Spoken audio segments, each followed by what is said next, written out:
اگر 3 دن کے اندر اندر تم لوگ ٹھیک نہ ہوئے تو میں تم میں سے ایک ایک کی گردن اڑا دوں گا اور اس کی ساری جائیداد چھین لوں گا۔ اس کے بعد حجاج نے خلیفہ عبد الملک کا لیٹر کھولا اور سب کے سامنے پڑھنے لگا۔ لیٹر کا پہلا ورڈ تھا السلام علیکم۔ جب حجاج نے اسے پڑھا اور کہا السلام علیکم، السلام علیکم، لوگ بالکل خاموشی سے اسے دیکھ رہے تھے۔ تو حجاج نے اوپر دیکھا اور کہا امیر المومنین تمہیں سلام کہہ رہے ہیں اور تم لوگ چپ کر کے بیٹھے ہو، کاٹو تم سب کی گردنیں۔ کاٹو تم سب کی گردنیں۔ یہ دیکھ کر سب چیخ چیخ کر کہنے لگے۔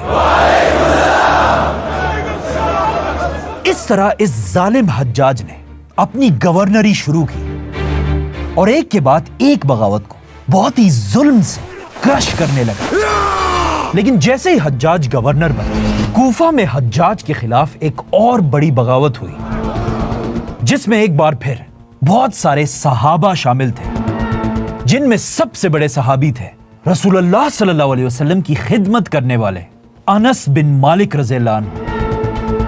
یہ بغاوت ایک بہت بڑی بغاوت تھی، لیکن لوگ چاہے جتنی بھی کوشش کر لیں، ایک ظالم اور خونی جنرل کو اس کی کرسی سے ہٹانا کوئی آسان کام نہیں ہوتا۔ حجاج نے یہ بغاوت بھی بری طرح کرش کر دی اور یہ بغاوت ختم کرنے کے بعد حجاج نے انس بن مالک رضی اللہ عنہ کو اپنے پاس بلایا اور ان کی سخت بے عزتی کی۔ اس بک سے میں آپ کو ایگزیکٹ لائنز پڑھ کے سناتا ہوں اور پھر آپ خود فیصلہ کریں کہ حجاج کیسا آدمی تھا۔ حجاج نے انس بن مالک رضی اللہ عنہ سے کہا اے گندے آدمی، ہر فتنے میں تو سب سے آگے آگے ہوتا ہے، کبھی عشس کے ساتھ کھڑا ہوتا ہے، کبھی عبداللہ بن زبیر کے ساتھ کھڑا ہوتا ہے اور کبھی علی کے ساتھ کھڑا ہوتا ہے۔ کیونکہ حجاج رسول اللہ صلی اللہ علیہ وسلم کے خاندان اہل بیت سے بہت نفرت کرتا تھا اور اسپیشلی حضرت علی، حسن اور حسین رضی اللہ عنہ سے۔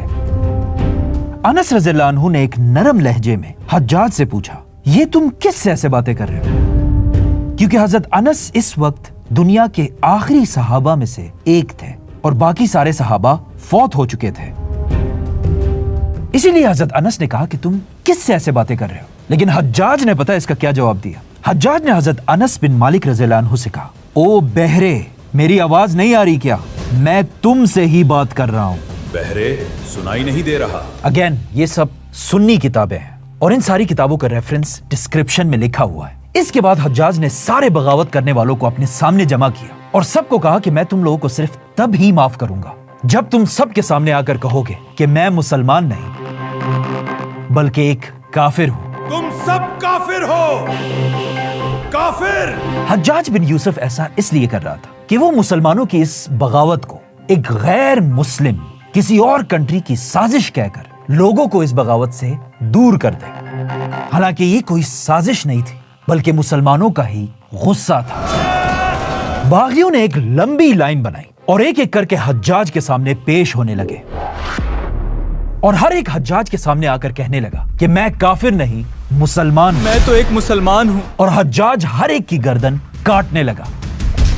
اس طرح حجاج نے بہت سارے مسلمانوں کو شہید کیا، لیکن کچھ درمیان میں ایسے بھی تھے جنہوں نے حجاج کے ڈر سے اپنے آپ کو کافر کہا۔ میں کافر ہوں۔ اور ایک تو حجاج سے اتنا ڈرتا تھا کہ اس نے حجاج کے سامنے کھڑے ہو کر کہا کہ میں کوئی عام کافر نہیں، میں فرعون سے بھی بڑا میں کافر تو فرعون سے بھی بڑا کافر ہوں۔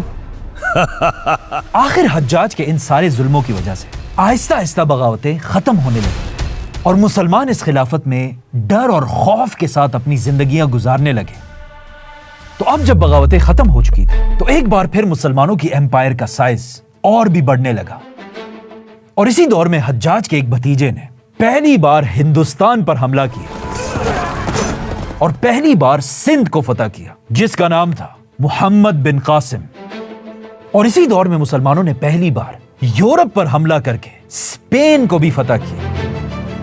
حجاج بن یوسف کی پوری زندگی میں ایک ایسا اچھا کام تھا جس کی وجہ سے کچھ لوگ اسے ایک ہیرو سمجھتے ہیں، اور وہ تھا قرآن کے عربی رائٹنگ کے اوپر اعراب لگانا، مطلب زبر، زیر، پیش وغیرہ، جسے آج تک لوگ پڑھتے ہیں۔ لیکن کچھ سکولرز ایسے بھی ہیں جو کہتے ہیں یہ کام حجاج نے نہیں بلکہ اس سے پہلے ہی ایک مسلمان سکولر نے کیا۔ یہاں پر امام زہبی کہتے ہیں کہ اگر حجاج نے یہ کام کیا بھی ہو تب بھی قیامت کے دن حجاج کا یہ اچھا کام اس کے گناہوں کے سمندر میں ڈوب جائے گا۔